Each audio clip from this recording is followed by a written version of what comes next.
Hello dears, ഈ video പൂർണ്ണമായിട്ടും തുടക്കക്കാർക്ക് വേണ്ടിയിട്ട് മാത്രമുള്ളതാണ്. ഞാൻ ഇംഗ്ലീഷ് തുടങ്ങുകയാണെന്ന് വിചാരിക്കുന്ന ആളുകൾ മാത്രം കണ്ടാൽ മതിയാവും എന്ന റിക്വസ്റ്റോട് കൂടിയിട്ട് വെൽക്കം. നമ്മൾ സ്ഥിരമായിട്ട് ലൈഫിൽ ചെയ്യുന്ന കാര്യങ്ങൾക്കെല്ലാം സിമ്പിൾ പ്രസൻറ്റ് ടെൻസ് എന്നാണ് ഇംഗ്ലീഷിൽ പറയാം.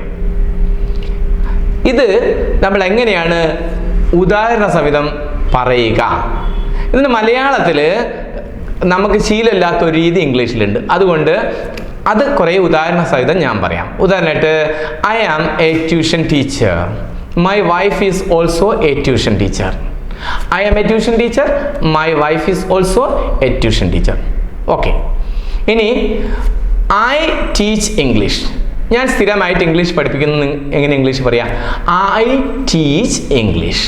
ഇതേ കാര്യം എൻ്റെ ഭാര്യ വേറെ സബ്ജക്റ്റാണ് പഠിപ്പിക്കുന്നത്, അവളും ടീച്ച് ചെയ്യാണ്. I teach English. My wife teaches English എന്ന് പറയണം. മൈ വൈഫ് ടീച്ചസ് ഇംഗ്ലീഷ് എന്ന് പറയണം. ഓക്കെ. ഞാൻ ചായ ഉണ്ടാക്കുന്നു. I prepare tea. My wife prepares tea. അപ്പം നോക്ക്, മലയാളത്തിൽ അങ്ങനെയല്ലല്ലോ. ഞാൻ ചായ ഉണ്ടാക്കുന്നു, എൻ്റെ ഭാര്യയും ചായ ഉണ്ടാക്കുന്നു. ഇംഗ്ലീഷിൽ ഞാൻ ചായ ഉണ്ടാക്കുന്നു, എൻ്റെ ഭാര്യ ചായ ഉണ്ടാക്കുന്നു എന്ന് പറയണം. ഓക്കെ. ഞാൻ തുണി കഴുകുന്നു. I wash clothes. My wife washes. അവൾ തുണി കഴുകുന്നു എന്ന് പറയണം. She washes clothes. ഇതിങ്ങനെ എസ് ചേർത്ത് പറയണം. എന്താണ്? ഒന്നേ ഉള്ളൂ. അപ്പോൾ ഒന്നുള്ളപ്പോൾ ക്രിയനോട് എസ് ചേർക്കണം. അത് കൗതുകം തോന്നും. സാധാരണ എസ് ചേർക്കുക നമ്മൾ എണ്ണം കൂടുമ്പോഴല്ലേ.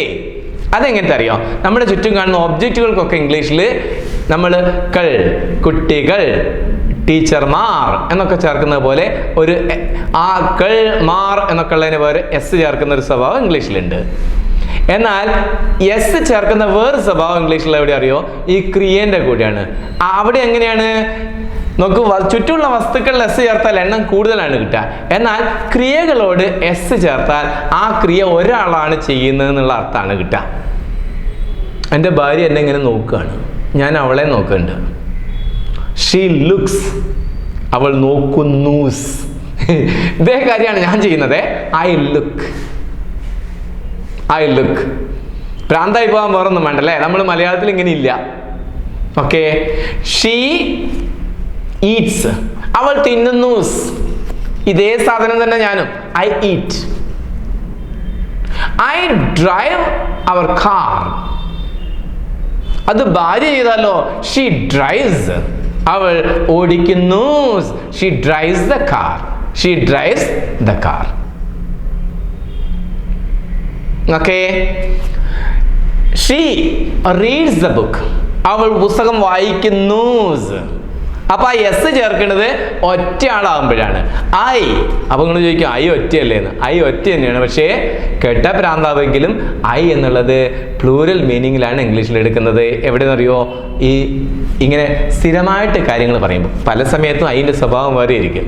ഇവിടെ അപ്പോൾ ഇംഗ്ലീഷ് കുറച്ച് ശ്രദ്ധിച്ച് പഠിക്കേണ്ട ഒരു ലാംഗ്വേജ് ആണ്, അല്ലെങ്കിൽ നമുക്ക് അബദ്ധം പറ്റിപ്പോകും. കാരണം എല്ലാത്തിനും ഒരേ നിയമമില്ലാത്തൊരു ഭാഷയാണത്. നമ്മളെന്താ ചെയ്യുക? അപ്പോൾ അവരെന്താ ചെയ്യണം നോക്കി അത് നോക്കിയിട്ട് നമ്മൾ പഠിക്കുകയാണ്.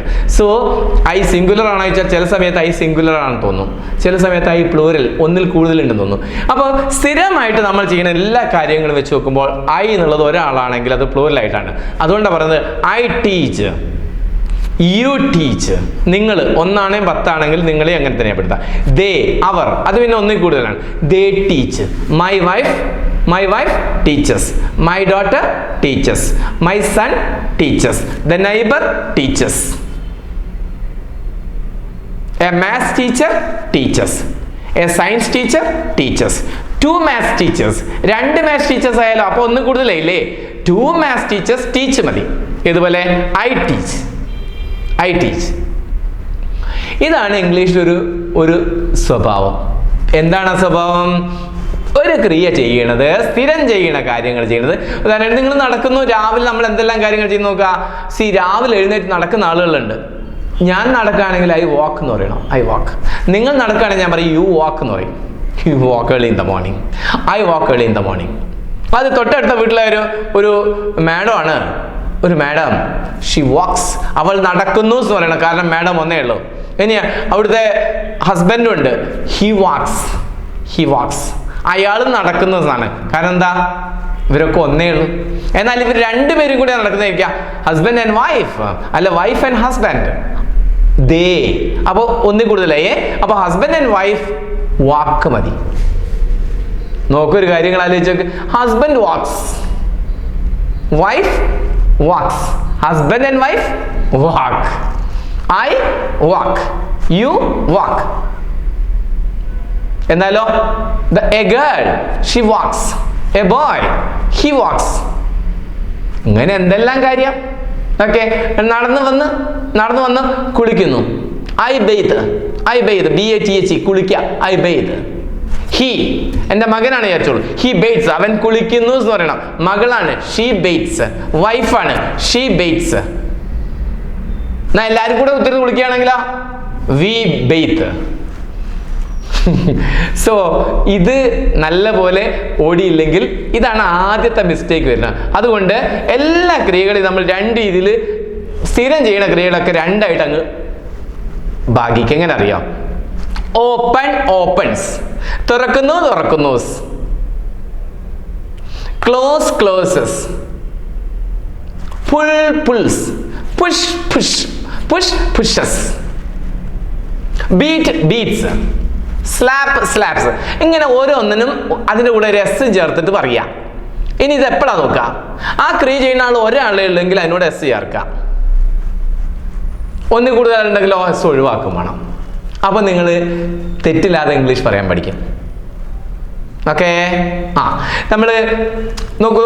ഐ ലിസൺ, ഞാൻ കേൾക്കുന്നു. യു ലിസൺ, നിങ്ങൾ കേൾക്കുന്നു. ഷീ, അവൾ ലിസൺസ്, അവൾ കേൾക്കുന്നു എന്ന് പറയണം. അവൻ ഒരാളേ ഉള്ളൂ, അവൻ കേൾക്കുന്നു. അവന്റെ മകൻ ഹിസ് സൺ കേൾക്കുന്നു. അവന്റെ മകൾ ഹിസ് ഡോട്ടർ കേൾക്കുന്നു. ഷീ കേൾക്കുന്നു. അവരെല്ലാരും കൂടിയാണെങ്കിലോ ദേ കേൾക്കുന്നു. മലയാളത്തിൽ കേൾക്കുന്നു എന്നുള്ളത് ഇംഗ്ലീഷിലേക്ക് ട്രാൻസ്ലേറ്റ് വരുത്തിയാൽ നിങ്ങൾ എന്ത് ചെയ്യണം? ഒരാളാണ് കേൾക്കുന്നതെങ്കിൽ നിങ്ങൾ കേൾക്കുന്നു എന്നുള്ള അർത്ഥത്തിൽ ലിസൺസ് എന്ന് പറയണം. അല്ലെ ഹിയേഴ്സ്, വൺ ഹിയേഴ്സ്, ടു, രണ്ട് കൂടുതലാകുമ്പോ ഹിയർ മതി. ഓക്കെ, നിങ്ങൾ എല്ലാവരും കൂടെ TV വാച്ച് ചെയ്യുന്നുണ്ടേ. ഒരു വീട്ടിൽ കുറെ ആളുകൾ TV വാച്ച് ചെയ്യുന്നുണ്ട്. See a fellow watches TV, ഒരു ചങ്ങാതി a fellow watches TV. See one man, ആ വീട്ടിലെ കുടുംബത്തിലെ ആളുകൾ. Father watches TV, mother watches TV, brother watches TV, sister watches TV, grandma watches TV, grandfather watches TV. ഇനി ഇവല്ല എല്ലാവരും കൂടിയാണെന്നല്ലോ they watch TV. ദേ എന്ന് പറയാൻ കാരണം എന്താ? ഒന്നിൽ കൂടുതൽ ആളുകളെ എല്ലാവരും കൂടിയാണ് വാച്ച് ചെയ്യുന്നത്. ഒരാൾ ഒറ്റയ്ക്കാണ് വാച്ച് ചെയ്യുന്നതെങ്കിൽ വൺ വാച്ചസ്. ഒരാളാണ് ഒറ്റയ്ക്ക് ഒരു പ്രവൃത്തിയാണെങ്കിൽ അയാളെ പ്രവൃത്തി ചെയ്യുന്നു എന്ന് മലയാളത്തിൽ വിചാരിച്ചോളാം. അപ്പോൾ ഓക്കെ, ഇതുപോലെ കുറച്ച് ക്ലാസ്സുകളിലൂടെയൊക്കെ നമുക്ക് പോണേ. അപ്പോൾ ബേസ് ഉണ്ടാവും. ഓക്കെ, കാര്യം ഓടിയപ്പോൾ പറഞ്ഞത് യെസ്. എന്താണ്? എല്ലാ ക്രിയകളെയും ആദ്യമായിട്ട് ഭാഗിക്കേണ്ടത് അതിൻ്റെ കൂടെ SO, ചിലപ്പോൾ S ആയിരിക്കും, ചിലപ്പോൾ ES ആയിരിക്കും. അങ്ങനെ ഫോം ചേർത്തിട്ടുള്ളതും ചേർക്കാത്തതും. അങ്ങനെ SO ESO ഒക്കെ ചേർത്ത് വരുന്ന സാധനങ്ങൾ അത് ചെയ്യുന്ന ആൾ ഒറ്റ ആളേ ഉള്ളൂ എന്ന് ഓർത്തോളാം. അതിനാണ് നമ്മൾ സിംഗുലർ എന്ന് പറയാം. അതിൻ്റെ സബ്ജക്റ്റ് സിംഗുലർ എന്ന് പറയും. ഇനി S ഒഴിവാക്കിയിട്ടുള്ളതാണ് ഗോ, ഈറ്റ്, ജമ്പ് എന്നൊക്കെ പറഞ്ഞാൽ ഒറ്റയ്ക്ക് എടുത്താൽ അതിൻ്റെ അർത്ഥം എന്താണ്? അത് ഒന്നിൽ കൂടുതൽ ആളുകൾ ചെയ്യുന്നു എന്ന് അർത്ഥാക്കുക. ഓക്കെ, ഇന്ന് ഇത്ര മതി. ഓക്കെ.